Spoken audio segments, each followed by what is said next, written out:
यहाँ पर उत्तानपाद कौन थे, उनका संक्षिप्त परिचय भी आप जान लें। उत्तानपाद एक राजा थे।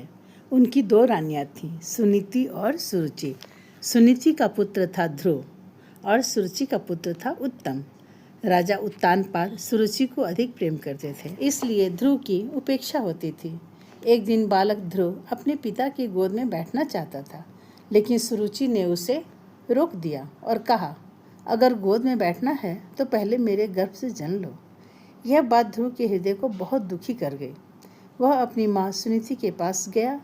माँ ने उसे समझाया कि केवल भगवान ही सच्चा सहारा है। ध्रुव ने निश्चय किया और जंगल में जाकर कठोर तपस्या करने लगे। वे भगवान का नाम जपते रहे। उनकी भक्ति से प्रसन्न होकर भगवान विष्णु प्रकट हुए। भगवान ने ध्रुव को आशीर्वाद दिया और कहा, तुम्हें अटल स्थान मिलेगा। ध्रुव को आकाश में एक स्थिर स्थान मिला, जिसे आज ध्रुव तारा कहा जाता है। इस प्रकार एक छोटे बालक ने दृढ़ संकल्प और भक्ति से अमर स्थान प्राप्त किया। स्वयंभू, मनु और शत्रुपा की एक पुत्री भी थी, जिसका नाम था देवहूति। देवहूति कर्दम मुनि की पत्नी थी। कर्दम मुनि एक महान तपस्वी ऋषि थे। विवाह के बाद देवहूति ने अपने पति की अत्यंत सेवा की और सादगीपूर्ण जीवन बिताया।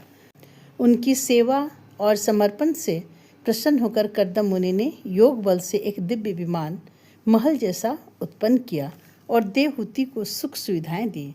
समय आने पर उनके यहाँ 9 कन्याएं और एक महान पुत्र का जन्म हुआ।